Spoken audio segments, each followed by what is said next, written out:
Here we have Cammy Yiu, Editor-in-Chief of the magazine Culture. We are in the Sinsin Gallery in the Xuanwan district in the heart of Hong Kong. Cammy, what makes China unique when it comes to art, film, literature, culture?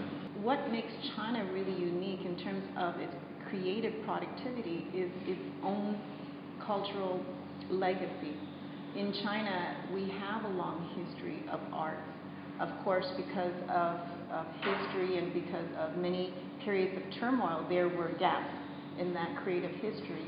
But throughout China's creative productivity, you would see that Chinese artists are always looking to their past when it comes to interpreting the present and the future.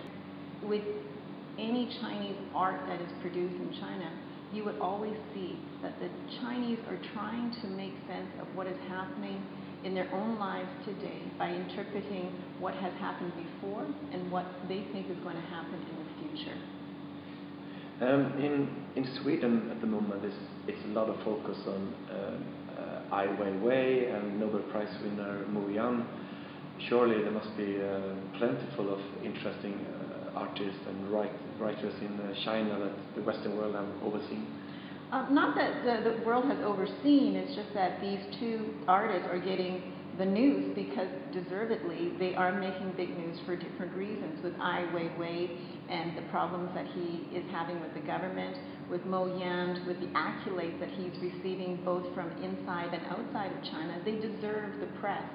However, it is true there are many artists that are deserving of press, but the interesting thing is that they're a quieter, softer generation of artists who are creating, who are producing, and although maybe the outside world has not heard of these artists yet, they are well known in China.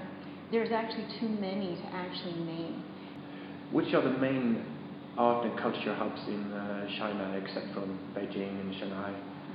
Well, of course, Shanghai and Beijing are already recognized cultural hubs in China, but there are many secondary cities and smaller cities that are developing their own arts and culture in China. Any of the secondary cities in China you can name, and there are very many. I would say that Hong Kong is one of the main cultural hubs also in China. Although very often Hong Kong is spoken of apart from China, we are part of China, of course.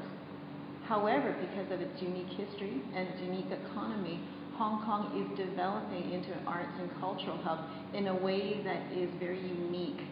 For example, we are sitting here in Sinsin Gallery, a gallery that was started 14 years ago by Sinsin, who's also an artist.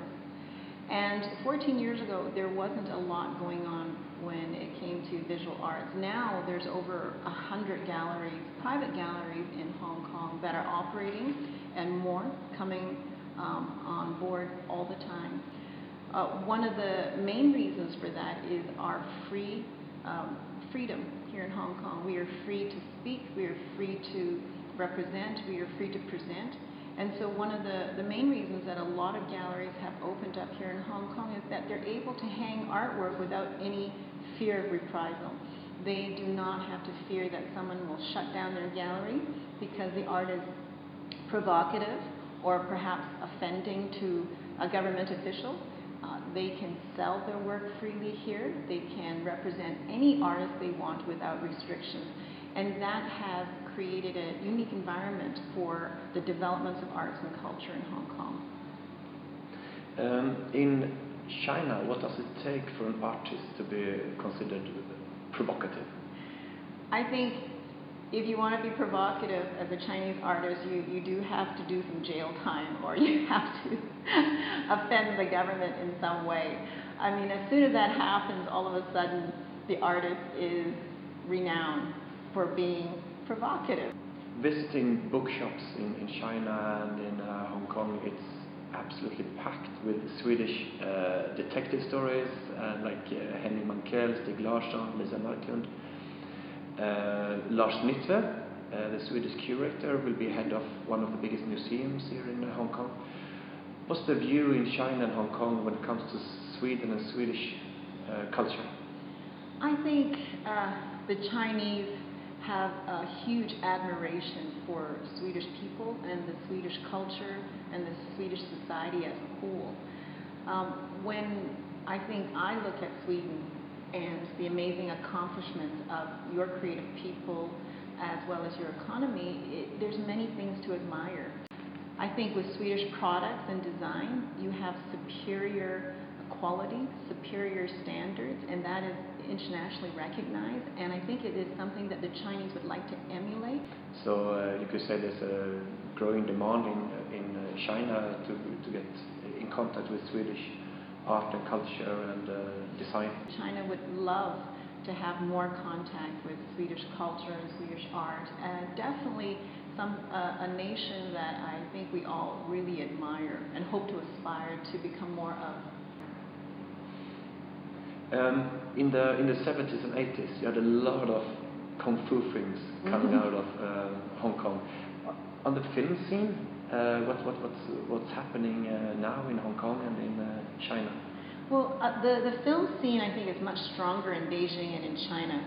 Although there is censorship, there are amazing productions coming out of China. Some of the best productions actually are some of the mini-series that I've actually developed in Beijing. I remember buying one such mini-series for my family, and it was a 95-episode mini-series about one of the Chinese dynasties. And it was an amazing story. So not only in movies, but in television and in mini-series, things that are being produced on the mainland are very entertaining, a high production quality, excellent writing. So that is really interesting. As a Swedish professional in the museum scene, next time I visit China, what should I not miss? If you can do it, do not miss the Terracotta Warrior exhibition in Xi'an. It is so significant in a way that encompasses not only the history of China, but you also have the ability to see what China is trying to do with some of its artifacts. It is a monumental effort in Xi'an, something that may not be finished in our lifetime because there is so much that they need to do. Okay, thank you so much.